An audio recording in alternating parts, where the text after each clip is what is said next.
Honey bacon! Honey bacon! Bacon, bacon! Bacon, bacon!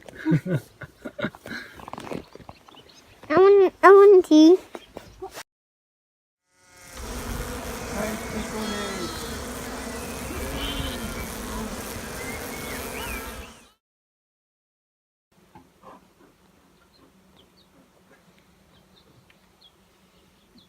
I'm here, just over the other side of Jebra, the farm I work at.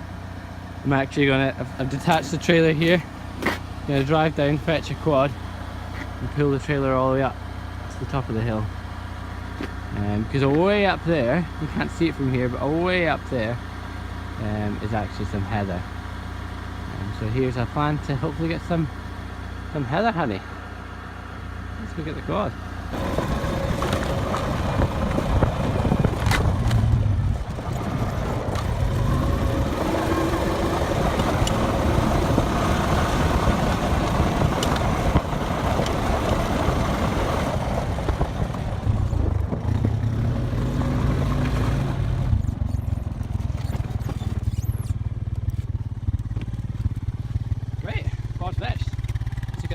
Cool, so that's it attached now. Just need to drive up the hill. But this trailer's got no suspension or anything, it's tiny wheels, so I'm gonna have to go very slow. Just to get all the way up there, it might even take me half an hour or more.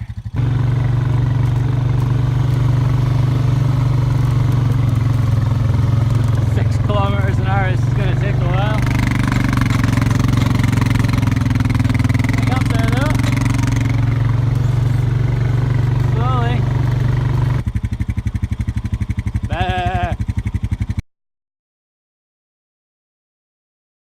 So that's the bees done.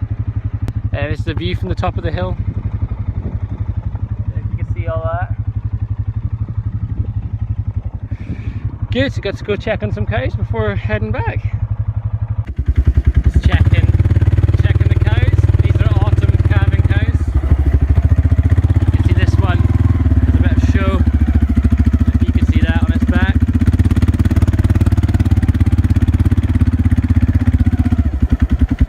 This one should be any day now. I've got a space here now where this is the hive I took to the heather. So we're doing well. There's been a bit of a gap in recording and showing you what's been happening, because I actually just had 3 hives I think the last time I was recording. But essentially I was, what was I doing? I was doing something bee related. I think I was catching a swarm actually.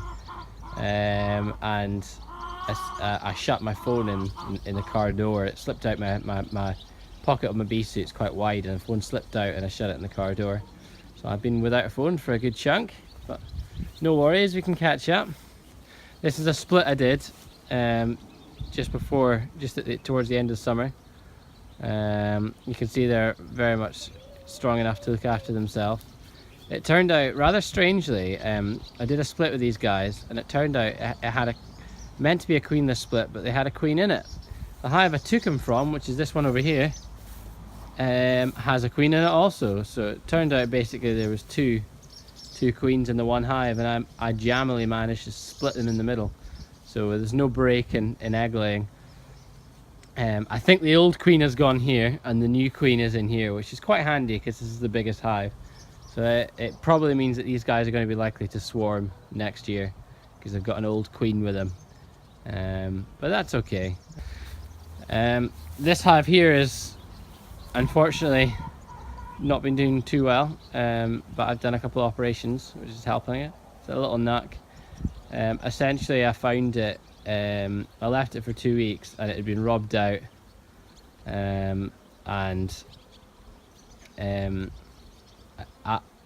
I opened it up to find just the queen, and about a mug full of bees in there. So what I did is I've actually shoved a frame full of bees in from another hive, which is a very risky operation, but I don't really have much to lose here.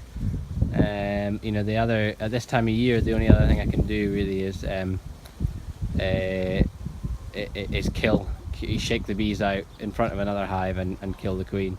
You know, so putting a frame in, you know, they could all fight, but actually what's happened is that it's gone my way. And there's a switched location. This hive is a very, very active hive.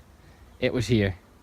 So I swapped the location. What happens is that the bees fly out of this one, they go find some flowers somewhere, they come back and they think this is where my home was. So what they do is they actually go into this weak hive instead. So this beehive, the reason it's not gone to the heather is because I've lost a ton of bees from it, so it won't be strong enough for the heather. They're all going into here, and you can see there was no activity on the outside of this hive when I was looking at it. Zero. You know, now there's bees coming in and out all the time. The thing about that is that it's now safe from wasps, because before wasps were just eating it and eating it and eating it. Where now it's actually safe because there's bees going in and out. There's a wee nook. Interesting to see wasps trying to get in there as well, but I've made the entrance absolutely tiny, so the wasps can't get in. But this hive's doing well. They've had to make their own queen, so they're a lot less active. You know, compared to that hive over there, they both had 3 frames of brood. This hive is obviously a lot less activity because bees die, and as there's no queen in here laying eggs, they're not getting replenished. But they've got enough. The queen should have hatched yesterday, so she should be going out today for an orientation flight and to get mated. And today is the day for it. Everything seems to be jammily working itself for really good. You got a bright sunny day today, so the queen probably is out already on a mating flight. The only other thing I'd mention is these wasp traps, which you can see wasps drowning in there. I replenished these yesterday, and they are, you know, there's probably about 20 wasps in there. Again, this one, you can see this one's a bit more active, lots more wasps in there. Once they fly in, basically they can't get out and they drown in there. You put vinegar in. If anyone's making wasp traps, please put vinegar or something sour smelling in, because bees, you know, and wasps will go in alike otherwise, and you'll end up, you know, drowning your bees too.